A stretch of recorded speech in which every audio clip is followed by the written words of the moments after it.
Twilight's First Day. By David Silver. Chapter 1. Yes, ma'am. Twilight looked at herself in the mirror. A brush floated beside her, tending to her mane worriedly. Always refer to her properly, she said to herself, staring into the mirror as if she could scold herself into getting it right. She took a slow breath and held it a moment before it escaped with nervous giggles. The excitement was too much to contain. She bounced up into the air and brought her hooves together with a loud clop before she landed and bounded for the door. I can't wait. Her magic wrapped around the door handle just before a new thought came to her. What if I do it wrong? She took half a step back, magic fizzling. What if I make her mad? What if she doesn't want to be my teacher anymore, and she sends me home? Maybe she'll knock my horn off so I'll never do magic again. She raised a hoof to her little horn with a whimper. A knock came from the door, a small but rapid clopping. Twee. Are you in there? Twilight did know that voice. It was one of her new classmates. Minuet? Hi. Minuet appeared, the door swinging open almost violently with permission apparently received. Oh, hey, what's wrong? Minuet saw Twilight's frazzled mien and looked worried. Twilight quickly grabbed her brush with her magic and removed evidence of her little episode. And nothing. I'm fine. I have to go. She slipped past Minuet and took off at a wild gallop. Minuet shook her head slowly. Crazy filly. Her smile was quick to return. I wonder what Lyra is up to. Twilight dashed through the hallways until she was halted by a hoof stuck out in front of her. She collided with the armored limb and came to a rest in a heap.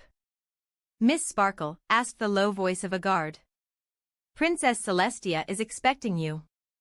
Twilight bounced right back to her own hooves. Oh. Yes, I'm ready, she assured, giving the guard her biggest, fakest, smile. If he noticed her lack of readiness, he didn't say anything. He turned and began to lead the way at a sedate walk. It's a great honor to be chosen by Princess Celestia. I hope you mean to live up to that. Twilight swallowed. The noise of it seemed deafening in her little ears. I'll do my best, sir. Her last said much the same. He did not offer expansions on the idea. They had arrived at a door that he stepped to the side of and gestured at. She's inside. Mind your manners. Oh, of course, sir. Twilight dipped her head, ears off to the sides before she focused her magic on the handle and soon had the door swinging inwards. She had expected a formal setting. Maybe a dinner table or a courtroom, but it was neither. It looked like a study. Celestia was seated regally with a book hovering before her and a cup of something on a tray just beside her. Another tray had a selection of little cookies. She looked so peaceful and relaxed. She also looked like the most powerful pony in Equestria, because she was. Twilight trembled as she stepped into the room with her ruling monarch. She wanted to say hello, but she wasn't sure how to do it just right. Twilight Sparkle, reporting as requested, Your Majesty. She threw herself prostrate, still by the door. Celestia looked up at the display as her book set itself down under the golden glow of her magic. Young Miss Sparkle, rise. When Twilight peeked up at her, Celestia smiled gently. Come here, please. Her horn shut the door behind Twilight. Do not think of me as your ruler. Starting tonight, we adopt a much more special relationship. Twilight got herself upright and took a timid step forward on shaking legs. Am more special than princess, she asked, baffled by the very idea of it. Even more special than that. Celestia extended a wing slowly. Please, have a seat. Yes, ma'am, squeaked out Twilight as she approached the vacated spot indicated by the wing. What will I be learning tonight? Ma'am? Celestia gave a gentle smile. You may call me teacher, or princess, or even Celestia if you like. There was some hope in the last option. It was not an option Twilight would take. Princess. I'm very honored you selected me. She raised a hoof to her chest. I hope to make you very proud. You already have, and I feel confident you will continue to do so. A cookie lifted from the tray in the golden glow of her magic and moved to hover in front of Twilight's nose, teasing her with its delicious sweetness. For now, we should become acquainted. Do you like butter cookies? Twilight sniffed softly at the treat. It smelled wonderful, but she was still trying to be polite. I find favor in them, in the proper circumstance. Yes. She had nailed being proper. She would have pumped a hoof if that wouldn't have ruined it. Celestia watched the filly with growing amusement, waving the cookie left and right slowly. Would this be considered a proper circumstance? I'm ready to learn, as your student, princess. Twilight's voice was stiff, denying the desire to chomp the cookie. She would be good. Celestia raised Twilight's chin with the very treat she was taunting the filly with. And what if the first lesson involves eating it? Twilight paled slightly. That threw everything out of order. Is it, princess? Celestia slid the cookie back out to hover before Twilight. Only if you wish it. The glow around the cookie darkened as Twilight took hold of it from Celestia. Then. I will. That wasn't as graceful as she would have wanted, but she couldn't take it back. She tried to nibble at the cookie a little. Chomp. She took a great big bite out of it.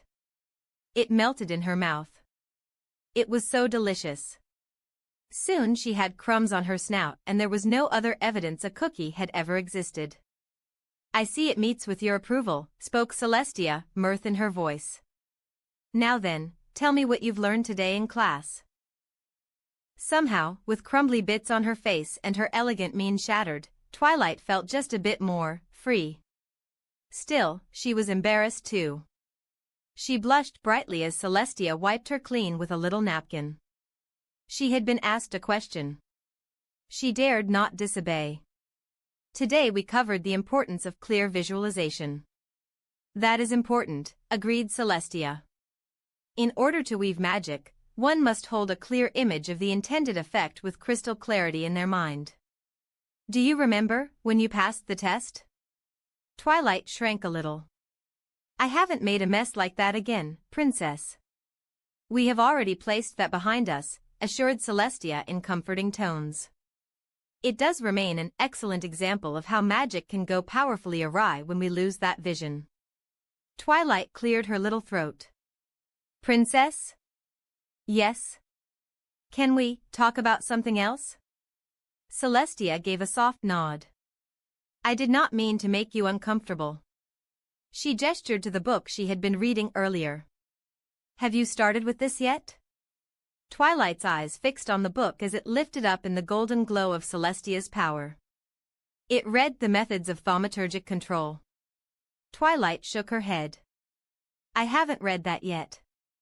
You should. Celestia floated the book into Twilight's grip.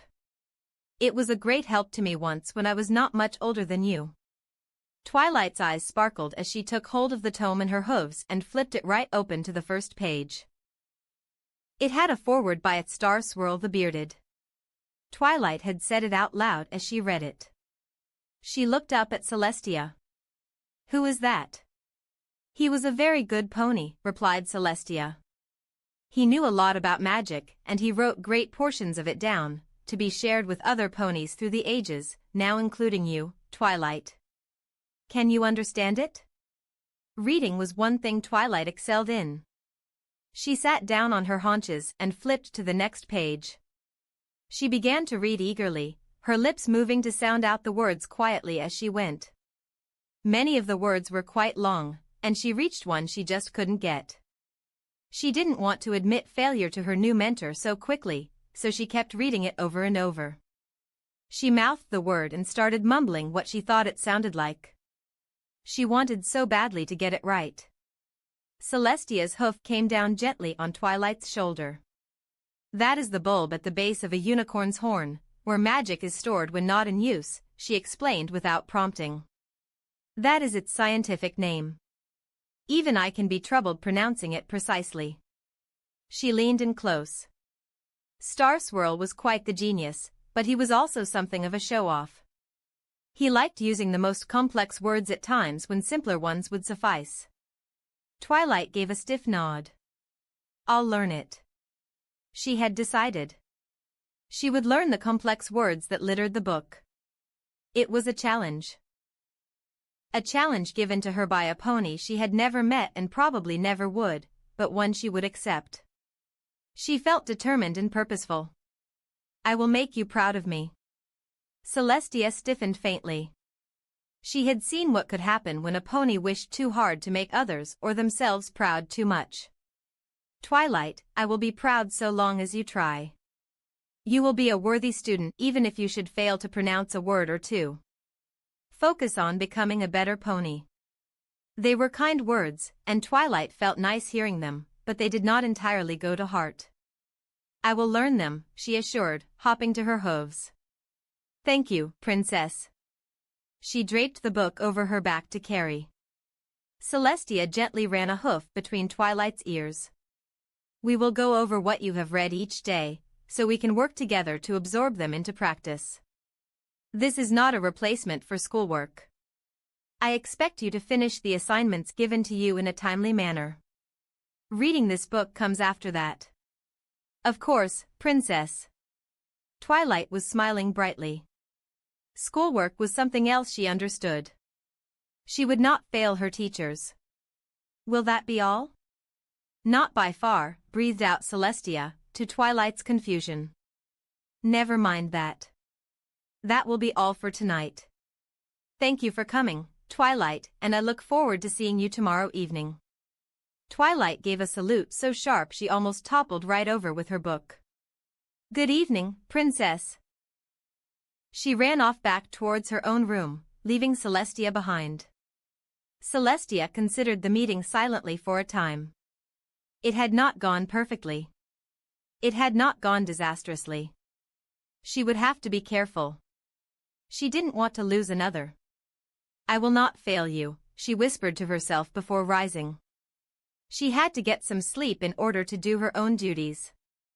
And that was Twilight's First Day, by David Silver. We tried a smaller one this time. Do like and subscribe to know when new readings are put up. Thanks and bye.